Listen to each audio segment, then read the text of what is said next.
Sean bienvenidos a las historias de Lilith.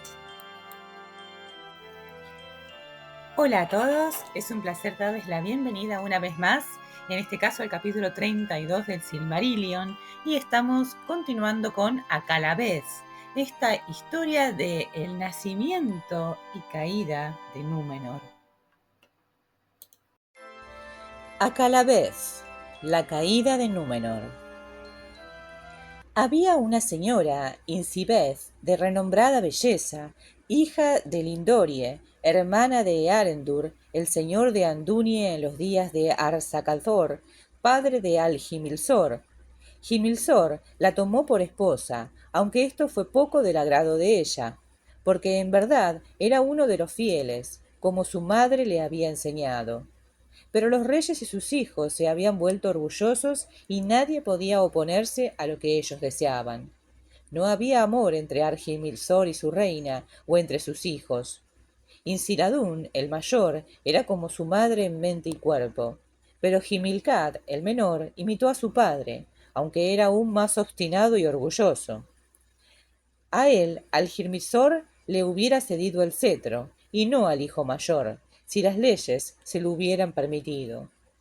Pero cuando Insiladún accedió al cetro, se dio un título en lengua élfica como antaño, y se llamó Tar Palantir, pues veía lejos, tanto con los ojos como con la mente, y aun aquellos que lo odiaban temían sus palabras como las de quien conoce la verdad. Dio paz por un tiempo a los fieles, y ascendió una vez más en días señalados al santuario de Eru en el Meneltamar, que Argimilsor había abandonado. Al árbol blanco cuidó otra vez con reverencia, y profetizó diciendo que cuando el árbol pereciese, también concluiría la estirpe de los reyes. Pero este arrepentimiento llegó demasiado tarde para que los Valar perdonaran la insolencia de los padres de Insiladún, de la que no se arrepentía la mayor parte del pueblo. Y Himilcad era fuerte y malévolo, y tomó el liderazgo de los que habían sido llamados los hombres del rey, y a veces se atrevió a oponerse a la voluntad de su hermano abiertamente, y aún más todavía en secreto. La pena oscureció pues los días de Tar-Palantir, y solía pasar gran parte del tiempo en el oeste, y allí a menudo subía a la antigua torre del rey Minas Tirith sobre las colinas de Oromet, cerca de Andunie, desde donde miraba hacia el oeste con nostalgia, quizás esperando ver alguna vela sobre el mar. Pero ningún barco vino ya nunca desde el occidente a Númenor, y las nubes velaban a Bayone. Ahora bien, Himilcad murió 2 años antes de cumplir los 200, una muerte temprana para alguien del linaje de Elros, aún en su decadencia. Pero esto no trajo paz al rey, porque Pharazón, hijo de Himilcad, era ahora un hombre aún más inquieto y más codicioso de riquezas y poder que su propio padre. Había estado fuera a menudo, como jefe de las guerras que los Númenóreanos libraban en las costas de la Tierra Media con la intención de extender su dominio sobre los hombres, y de ese modo había ganado gran renombre como capitán, tanto en el mar como en la tierra.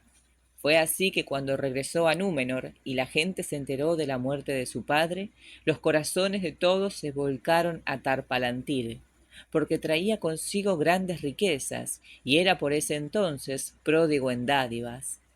Y sucedió que los pesares fatigaron a Tar-Palantir, que al fin murió. No tenía hijos, sino sólo una hija, a la que había llamado Miriel en lengua élfica, y por derecho propio y por las leyes de los Númenóreanos a ella le correspondió el cetro. Pero Pharazón la tomó por esposa contra la voluntad de ella, e hizo mal en esto, e hizo mal también porque los reyes de Númenor no permitían el matrimonio, ni siquiera en la casa real, entre parientes más cercanos que primos en segundo grado. Y cuando se celebró la boda, él puso la mano en el cetro y adoptó el título de Ar-Pharazón, Tar-Calion en lengua élfica, y el nombre de la reina lo cambió por el de Ar-Simrafel. De todos cuantos tuvieron el cetro de los reyes del mar desde las fundaciones de Númenor, el más poderoso y el más orgulloso fue Arfarazón, el Dorado, y 23 reyes y reinas habían regido a los Númenóreanos en tiempos anteriores, y dormían ahora en sus tumbas profundas bajo el monte de Meneltarma, tendidos en lechos de oro. Y sentado en el trono tallado de la ciudad de Armenelos, en el apogeo de su poder, Arfarazón se hacía sombrías reflexiones pensando en la guerra, porque se había enterado en la Tierra Media de la fuerza del reino de Sauron y de cómo odiaba a Oesternece, y acudieron a él capitanes del mar y de la tierra que regresaban del este, y le informaron que Sauron había puesto en marcha un ejército que ya acosaba las ciudades de las costas, y había adoptado ahora el título de Rey de los Hombres, y se disponía a arrojar a los Númenóreanos al mar, y aún destruir Númenor si le era posible. Grande fue la ira de Arfarazón al oír estas nuevas, y mientras meditaba largamente en secreto, se le encendió en el corazón un deseo ilimitado de poder, y de que no hubiera otra voluntad que la suya. Y decidió sin pedir consejo a los Valar, ni recurrir a la ayuda de otra sabiduría que la propia, que él mismo reclamaría el título de rey del mundo, y que a Sauron lo convertiría en vasallo y sirviente, porque movido por el orgullo, Arfarazón pensaba que ningún rey había de ser tan poderoso como para rivalizar con el heredero de Arendil. Por tanto, empezó en ese tiempo a forjar una cantidad de armas y construyó muchos barcos de guerra y los guardó junto con las armas. Y cuando todo estuvo dispuesto, él mismo se hizo a la mar hacia el este. Y los hombres vieron las velas que asomaban en el poniente, teñidas de escarlata, resplandecientes de rojo y de oro. Y los habitantes de las costas se amedrentaron y huyeron lejos. Pero la flota llegó por último a ese sitio llamado Umbar, donde los Númenóreanos tenían un puerto poderoso, que no era obra de ninguna mano. Desiertas y en silencio estaban todas las tierras en derredor cuando el rey del mar avanzó sobre la Tierra Media. Durante 7 días marchó con trompetas y estandartes, y llegó a una colina y subió a ella, y levantó allí su pabellón y su trono. Y se sentó en medio, y las tiendas de las huestes se ordenaron alrededor, doradas y blancas, y azules como un prado de flores altas. Entonces envió heraldos y ordenó a Sauron que se presentara ante él y le jurara fidelidad. Y Sauron acudió. Desde su poderosa torre de Barad-dûr acudió, pero no a combatir, porque advirtió que el poder y la majestad de los reyes del mar sobrepasaban todos los rumores, y que ni siquiera los más grandes de los vasallos de Angband podrían hacerle frente. Y entendió que no había llegado el momento en que se impusiera a los Dúnedain. Y era taimado, hábil para salirse sutilmente con la suya, cuando la fuerza no le valía. Por tanto, se humilló ante Arfarazón y pronunció dulces palabras, y los hombres se asombraron, pues todo cuanto decía parecía justo y sabio. Pero Arfarazón no se dejó engañar, y se le ocurrió que para asegurarse mejor la fidelidad de Sauron tenía que llevarlo a Númenor, y que allí viviera como rehén de sí mismo y de todos sus sirvientes en la Tierra Media. A esto consintió Sauron como quien está obligado, pero en secreto sintiéndose complacido, pues era en verdad lo que deseaba. Y Sauron cruzó el mar y contempló la tierra de Númenor y la ciudad de Armenelos en sus días de gloria, y quedó perplejo. Pero en lo íntimo del corazón la envidia y el odio le crecieron todavía más. Sin embargo, tan astuto era de mente y de palabra, tan firmes sus propósitos ocultos, que antes de que hubieran pasado 3 días ya compartía con el rey designios secretos, pues tenía siempre en la lengua palabras dulces como la miel, y conocía muchas cosas que aún no habían sido reveladas a los hombres. Y al advertir el trato que el rey le dispensaba, todos los consejeros empezaron a lisonjearlo, excepto uno, Amandil, señor de Andunie. Entonces, lentamente, un cambio sobrevino en la tierra, y en el corazón de los amigos de los elfos hubo una gran perturbación, y muchos huyeron de miedo. Y aunque quienes se quedaron se daban todavía el nombre de fieles, sus enemigos los llamaron rebeldes. Porque ahora que Sauron tenía cerca los oídos de los hombres, contradecía con muchos argumentos todo lo que habían enseñado los Valar, e hizo que los hombres pensaran que en el mundo, en el este y aun también en el oeste, había muchos mares y muchas tierras no conquistadas aún, en las que abundaban las riquezas. Y si llegaban por fin al extremo de esas tierras, encontrarían más allá la antigua oscuridad. Y de ella se hizo el mundo, porque sólo la oscuridad es digna de veneración, y el Señor Oscuro puede hacer otros mundos todavía, como dones para aquellos que los sirven, de modo que el acrecentamiento de su poder no tendrá fin. Arfarazón preguntó: ¿Quién es el Señor Oscuro? Entonces, tras las puertas cerradas, Sauron le habló al rey, y mintió diciendo: es aquel cuyo nombre no se pronuncia, porque los Valar os han engañado proponiendo el nombre de Eru, un fantasma concebido en la locura de sus corazones, con el fin de encadenar a los hombres y obligarlos a que los sirvan. Porque ellos mismos son el oráculo de Eru, que sólo habla cuando ellos quieren.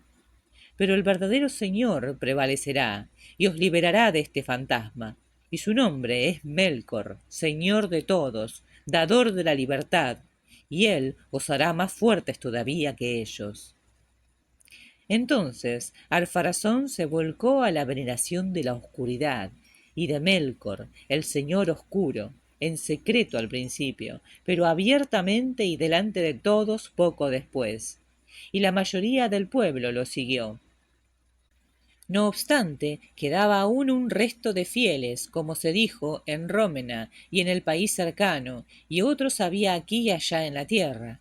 El principal de ellos, al que acudieron en busca de conducción y coraje en los malos días, era Amandil, consejero del rey, y también su hijo Elendil, padre de Isildur y Anarion, jóvenes por entonces, de acuerdo con las cuentas de Númenor. Amandil y Elendil eran grandes capitanes de navío y pertenecían al linaje de Elros Tar-Minyatur, pero no a la casa regente que heredaba la corona y el trono en la ciudad de Armenelos. En los días en que ambos eran jóvenes, Amandil le había sido caro a Farazón, y aunque se contaba entre los amigos de los elfos, permaneció en el consejo del rey hasta la llegada de Sauron. Entonces fue destituido, pues Sauron lo odiaba más que a ningún otro en Númenor. Pero era tan noble y había sido un capitán de mar tan poderoso que todavía lo honraban muchos del pueblo, y ni el rey ni Sauron se atrevían a ponerle las manos encima. Por tanto, Amandil se retiró a Rómena, y a todos aquellos que parecían mantenerse fieles los convocó junto a él en secreto, porque temía que el mal creciera ahora deprisa y que los amigos de los elfos estuvieran en peligro. Y así sucedió muy pronto, porque el Meneltarmar estaba totalmente desierto en aquellos días, y aunque ni siquiera Sauron se atrevía a mancillar el elevado sitio, el rey no permitía que hombre alguno, bajo pena de muerte, ascendiera a él, ni siquiera aquellos de entre los fieles que aún veneraban a Ilúvatar. Y Sauron instó al rey a que cortara el árbol blanco, Nimloth el bello, que crecía en el patio de la corte, porque estaba allí en recuerdo de los Eldar y de la luz de Valinor. En un principio el rey no consintió, pues creía que la fortuna de la casa estaba ligada al árbol, como lo había dicho Tar-Palantir. Así se daba la locura de que quien odiaba a los Eldar y a los Valar se apegaba en vano a la vieja lealtad de Númenor. Pero cuando Amandil se enteró de los malos propósitos de Sauron, el corazón se le apenó, pues sabía que al final Sauron saldría con la suya. Entonces habló con Elendil y con los hijos de Elendil, recordándoles la historia de los árboles de Valinor. E Isildur no dijo palabra, pero salió por la noche y llevó a cabo la hazaña por la que más tarde tuvo renombre, porque fue disfrazado a Armenelos y a los patios del rey, que estaban ahora prohibidos a los fieles, y se acercó al sitio del árbol, que estaba prohibido a todos por orden de Sauron, y unos guardias vigilaban el árbol de noche y de día. En ese tiempo Nimlos se había oscurecido y no lucía flores, pues el invierno se acercaba, e Isildur pasó entre los guardianes y tomó un fruto del árbol, y se volvió para marcharse. Pero los guardianes despertaron y se le echaron encima, e Isildur se abrió camino luchando, y fue herido muchas veces, y escapó. Y como estaba disfrazado, no llegó a saberse quién había puesto las manos en el árbol. Pero Isildur llegó por fin a duras penas a Rómena y dejó el fruto en manos de Amandil antes de que las fuerzas le faltaran. Luego el fruto se plantó en secreto y fue bendecido por Amandil, y un vástago salió de él y brotó en la primavera. Pero cuando se abrió la primera hoja, Isildur, que había yacido mucho tiempo próximo a la muerte, se incorporó y las heridas no lo atormentaron más. No se hizo esto demasiado pronto, porque después del ataque el rey cedió ante Sauron y derribó el árbol blanco, y se apartó entonces por entero de la fidelidad de sus padres. Pero Sauron logró que se levantara un poderoso templo en la colina en medio de la ciudad de los Númenóreanos, Armenelos la Dorada, y tenía forma de círculo en la base con un diámetro de 500 pies, y allí las paredes eran de 50 pies de espesor, y se alzaban del suelo 500 pies, y estaban coronadas por una gran cúpula, y esa cúpula estaba techada de plata y resplandecía al sol, de modo que la luz se divisaba desde lejos. Pero pronto la luz se oscureció y la plata se ennegreció, porque había un altar de fuego en medio del templo y con una espesa humareda. Y el primer fuego sobre el altar lo encendió Sauron con leños de Nimloth, y éstos crepitaron y se consumieron. Pero el humo que salió asombró a los hombres, y una nube cubrió la tierra durante 7 días, hasta que lentamente se trasladó hacia el oeste. En adelante el fuego y el humo subieron de continuo, porque el poder de Sauron crecía diariamente, y en ese templo, con derramamiento de sangre y tormentos y gran maldad, los hombres hacían sacrificios a Melkor para que los librara de la muerte. Y con frecuencia escogían a sus víctimas entre los fieles, aunque nunca se los acusaba abiertamente de que no veneraran a Melkor, sino de que odiaban al rey y de que eran rebeldes, o de que conspiraban contra el pueblo inventando venenos y mentiras. Estos cargos eran casi siempre falsos. No obstante, fueron días amargos aquellos, y el odio engendraba más odio. Pero sin embargo la muerte no abandonaba la tierra.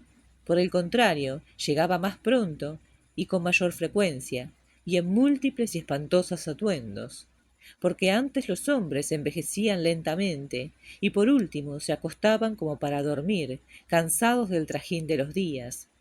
Pero ahora, en cambio, eran asaltados por la enfermedad y la locura, y no obstante tenían miedo de morir y de salir a la oscuridad, el reino del Señor que habían adoptado, y en su agonía se maldecían a sí mismos. Y entonces los hombres se alzaban en armas y se daban muerte unos a otros por una nadería, porque se habían vuelto más rápidos para la cólera, y Sauron y los que él había sometido iban por la tierra oponiendo a los hombres entre ellos, de modo que el pueblo empezó a murmurar contra el rey y los señores, o contra cualquiera que tuviera algo que ellos no tuvieran. Y la venganza de los poderosos era cruel. No obstante, les pareció a los Númenóreanos durante mucho tiempo que prosperaban, y si no tenían más felicidad, eran al menos más fuertes, y los ricos todavía más ricos, porque con la ayuda y el consejo de Sauron multiplicaron sus posesiones e inventaron máquinas y construyeron barcos cada vez más grandes, y navegaban ahora con fuerzas y pertrechos de guerra a la Tierra Media, y ya no iban llevando regalos, sino como feroces guerreros, y perseguían a los hombres de la Tierra Media y les arrebataban los bienes y los esclavizaban, y a muchos los mataban cruelmente en sus altares. porque levantaban fortalezas, templos y grandes tumbas en aquellos días, y los hombres los temían, y el recuerdo de los bondadosos reyes de antaño se borró y fue oscurecido por no pocas historias de espanto. De este modo, Arfarazón, rey de la tierra de la estrella, se convirtió en el tirano más poderoso del mundo, desde el reinado de Morgoth, aunque Sauron era en verdad quien gobernaba todas las cosas escondido detrás del trono. Pero los años pasaron, y el rey sintió que la sombra de la muerte se aproximaba a medida que se alargaban los días, y el miedo y la cólera lo ganaron. Llegaba ahora la hora que Sauron había dispuesto y que aguardaba desde tiempo atrás. Y Sauron habló al rey diciendo que era muy fuerte y que ya nada podía impedirle que hiciese su voluntad en todas las cosas, sin estar sometido a prohibiciones o mandatos. Y le dijo: los Valar se han apoderado de la tierra donde no hay muerte, y te mienten sobre ella, ocultándola todo lo posible, por avaricia, y porque temen que los reyes de los hombres les arrebaten el reino inmortal y gobiernen el mundo.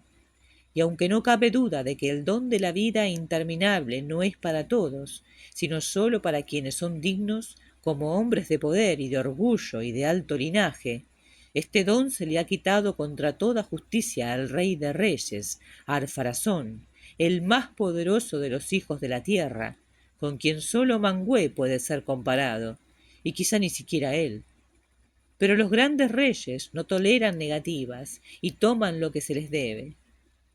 Entonces Arpharazón, infatuado y ya a la sombra de la muerte, pues el curso de sus días estaba acercándose al fin, escuchó a Sauron y se puso a pensar en cómo hacer la guerra a los Valar. Pasó mucho tiempo en la preparación de este designio y aún no habló de él abiertamente. No obstante, no podía ocultárselo a todos. Y Amandil, al advertir las intenciones del rey, sintió tristeza y miedo, pues sabía que los hombres no podían vencer a los Valar, y la ruina caería sobre el mundo si esta guerra no se impedía. Por tanto, llamó a su hijo Elendil y le dijo: los días se han oscurecido, y ya no hay esperanzas para los hombres, pues los fieles son pocos. En consecuencia, estoy decidido a emprender la misión que nuestro antepasado Earendil emprendió otrora, y navegaré hacia el oeste, esté prohibido o no, y hablaré con los Valar, aun con el mismo Manwë si es posible, y le rogaré que nos ayude antes de que todo esté perdido. ¿Traicionarías entonces al rey?, preguntó Elendil, porque sabes que se nos acusa de traidores y espías, falso cargo hasta el día de hoy. Si creyera que Manwë está necesitado de un mensajero semejante, dijo Amandil, por cierto traicionaría al rey, porque hay una lealtad a la que ningún hombre ha de renunciar por causa alguna. Pero clemencia para los hombres y que se les libere de los engaños de Sauron es lo que pediré, pues al menos algunos se han mantenido fieles. En cuanto a la prohibición, yo mismo pediré mi castigo, no sea que la culpa recaiga en todo mi pueblo. Pero, ¿qué crees, padre mío, que les ocurrirá a los de tu casa cuando se sepa lo que has hecho? No ha de saberse, dijo Amandil. Prepararé mi partida en secreto, y me haré a la mar hacia el este, a donde los barcos parten todos los días desde nuestros puertos. Y ya allí, cuando el viento y la suerte lo permitan, volveré por el norte o por el sur hacia el oeste, y buscaré lo que pueda encontrar. Pero a ti y a los tuyos, hijo mío, os aconsejo que preparéis otros barcos y pongáis a bordo todas aquellas cosas de las que vuestros corazones no puedan apartarse. Y cuando los barcos estén prontos, os reuniréis en el puerto de Rómena y diréis a los hombres, en el momento oportuno, que os proponéis seguirme hacia el este. Amandil ya no es tan caro a nuestro pariente en el trono como para lamentarse si intentamos partir, por una temporada o para siempre. Pero que no advierta que intentas llevar contigo un número crecido de hombres, o empezará a preocuparse a causa de la guerra que está planeando, para la que necesitará todas las fuerzas de que pueda disponer. Busca a los fieles que son todavía sinceros y que se unen a ti en secreto si están dispuestos a partir contigo y a compartir tu misión. ¿Y cuál será esa misión?, preguntó Elendil.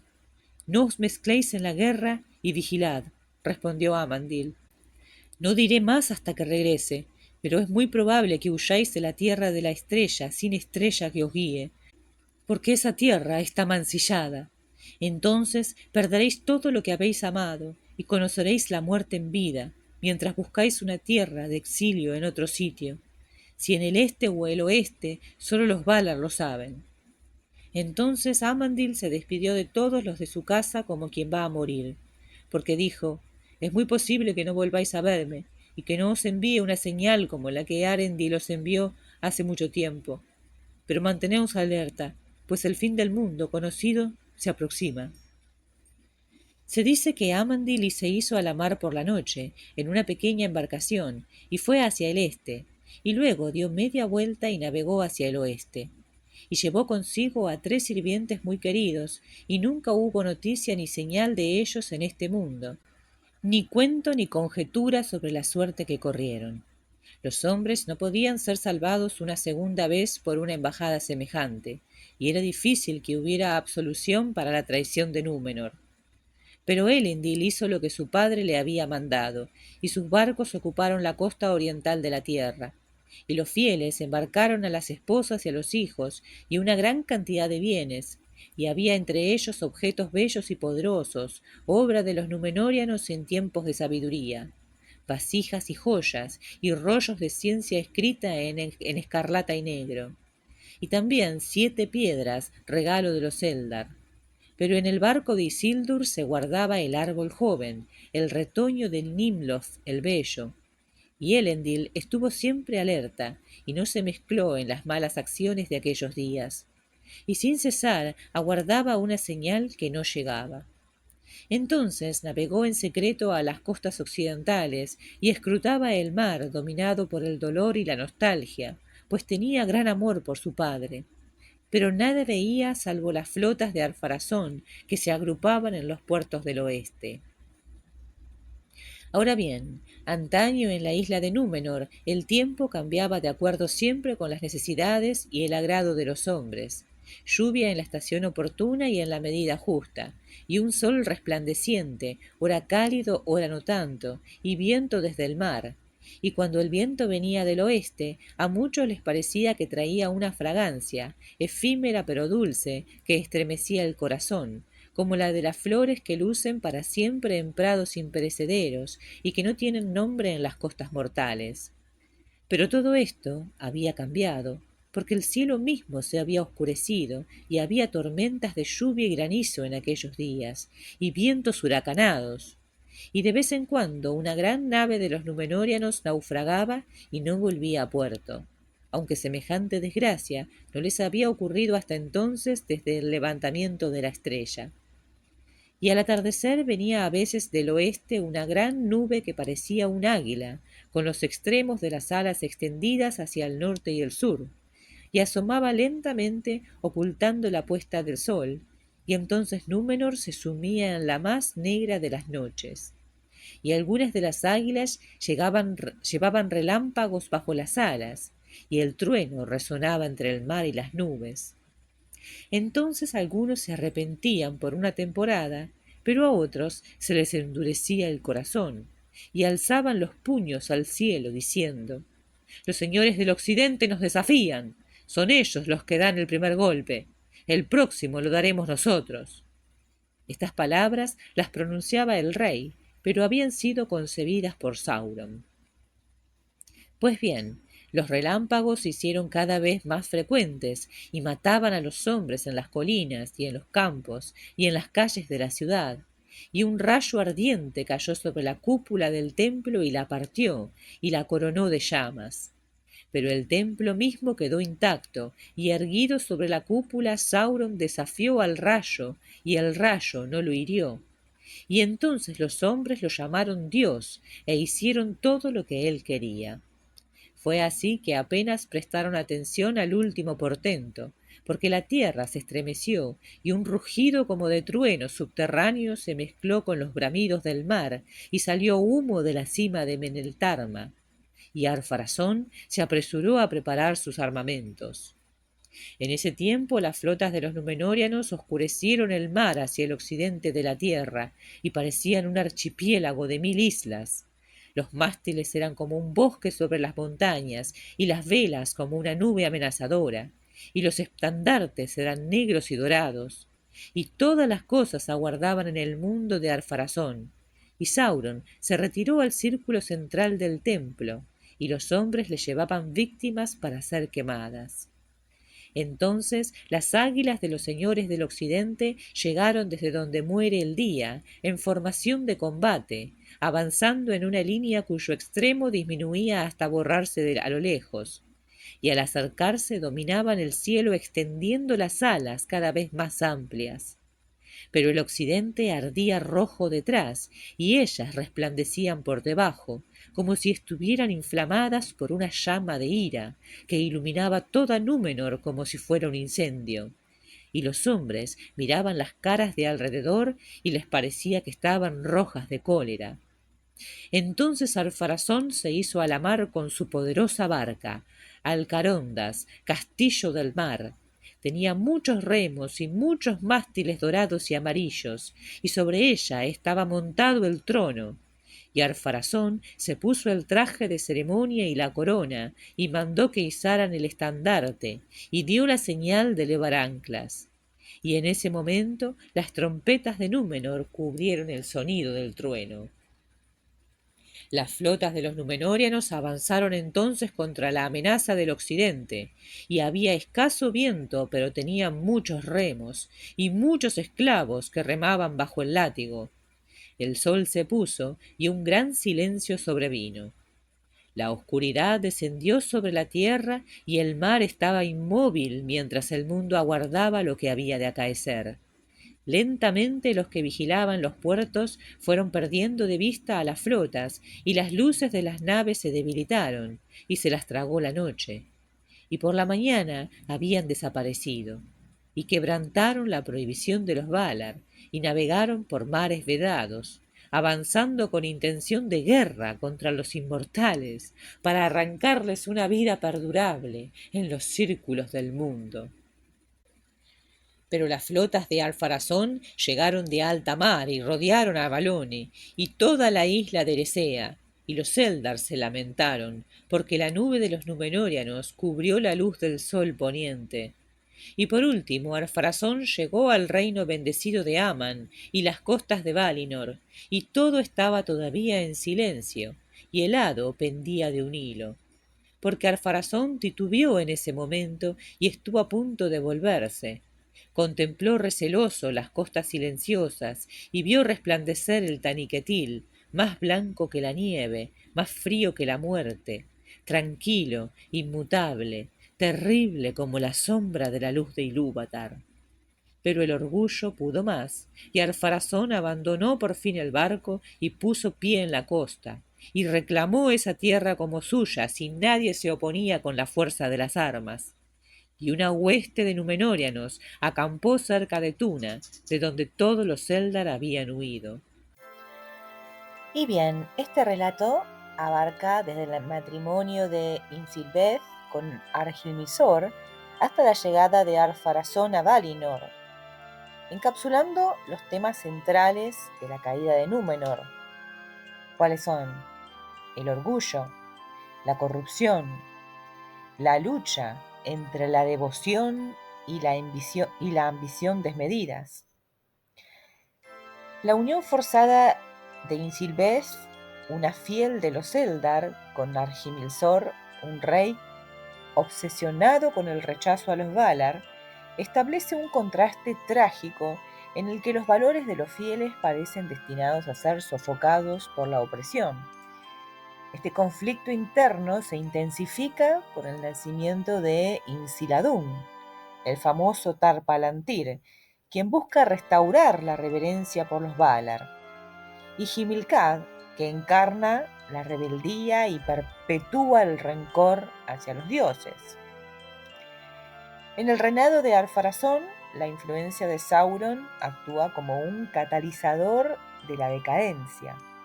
Su capacidad para manipular al rey, seducir a los Númenóreanos con promesas de inmortalidad y fomentar el odio hacia los Valar, convierte a Númenor en una nación que sacrifica su sabiduría y esplendor en favor de una ambición oscura. La construcción del templo a Melkor y la persecución de los fieles son manifestaciones de cómo Sauron envenena el alma de Númenor, alejándola de su propósito original como el reino más elevado de los hombres. En contraste, porque tenemos contrastes siempre en esta historia, la figura de Elendil emerge como un faro de esperanza en medio de este sombrío panorama. Representando los ideales de los fieles, Elendil y sus hijos, Isildur y Anarion, preservan los valores de lealtad a los Valar y respeto por la creación. Su exilio forzado y la fundación de los reinos en el exilio, Arnor y Gondor, simbolizan la resistencia contra la corrupción y la continuación de la herencia más pura de Númenor. Porque podemos ver que a través de todo el Silmarillion solo sobreviven pequeños grupitos de lo que fue en un tiempo una gran ciudad, una gran potencia, un gran pueblo, ¿no? La llegada de Ar-Pharazôn a Valinor luego que es impulsada por el engaño de Sauron y también una arrogancia trágica. No olvidemos que Sauron no puede envenenar a quien está convencido de lo que hace, a quien tiene la mente clara, digamos. Él siempre se agarra de una oscuridad que ya existe dentro, ¿no? En este caso, la arrogancia de este rey y el miedo a la muerte. Este momento entonces, donde Ar-Pharazôn llega a Valinor, marca el clímax de esta epopeya, este acto supremo de desafío contra los Valar, que no solo sella la ruina de Númenor, sino que actúa como una advertencia universal sobre los peligros de buscar inmortalidad y poder sin sabiduría ni humildad, ¿no? Númenor, una vez la cima de la civilización humana, es destruida, no por enemigos externos, sino por su propia corrupción interna y el abandono de los principios que la hicieron grande. Entonces, ese orgullo desmedido, extremo, que hizo al rey traer al enemigo a su casa, increíble, ¿no? Imagínense lo que creía que era, el poder que tenía, que trajo al enemigo a su casa. Bueno, lo terminó corrompiendo por completo. En este contraste entre la caída de los corruptos y la resistencia de los fieles, la caída de Númenor ofrece una lección poderosa sobre la naturaleza humana, la importancia de la devoción sincera y la inevitabilidad de la justicia divina, o por lo menos eso es lo que parece que quiere decir, ¿no?, Tolkien con esta parte de la historia. Aunque todavía no sabemos qué sucede, no sabemos, bueno, si finalmente Ar-Pharazôn logrará vencer a los Valar, lo cual parece bastante improbable, o bueno, o si será castigado de alguna manera. Recordemos que el título es La caída de Númenor, ¿no? Pero bueno, principalmente más allá de caída física, lo veo como una caída moral, ¿no? Como una degradación espiritual que va teniendo el pueblo. Por Sauron, sí, pero también por ellos mismos solos ya venían decayendo, ¿no?, en la duda. Y para mí, les repito, los Valar tienen mucho que ver en esto, porque no son claros, ellos dicen la verdad, no saben los designios de Eru, es cierto, pero deberían tener más compasión y bueno, tampoco se puede muchas veces lograr cosas con la palabra, ¿no? Muchas veces hay que probar y experimentar, y esto es lo que hicieron estos hombres. Experimentaron y cayeron en el error. Bueno, es complejo, la existencia, la vida, todo es complejo, así que no podemos arrojar la primera piedra. Aún así, bueno, espero que les haya gustado esta parte de la historia. Obviamente que no termina acá, todavía tenemos que saber qué sucede, ¿no? Cómo se toman los Valar eh, este desafío abierto, qué sucede con Elendil, con sus hijos. Así que los espero en el próximo capítulo para continuar con casi el final de esta impresionante historia que fuimos recorriendo poco a poco durante estos meses. Así que si les ha gustado, por favor, dejen un like, suscríbanse, compartan con sus amigos, con sus familiares, con sus conocidos. Y muchísimas gracias como siempre por haberme acompañado hasta este momento. Nos vemos entonces la próxima. Adiós.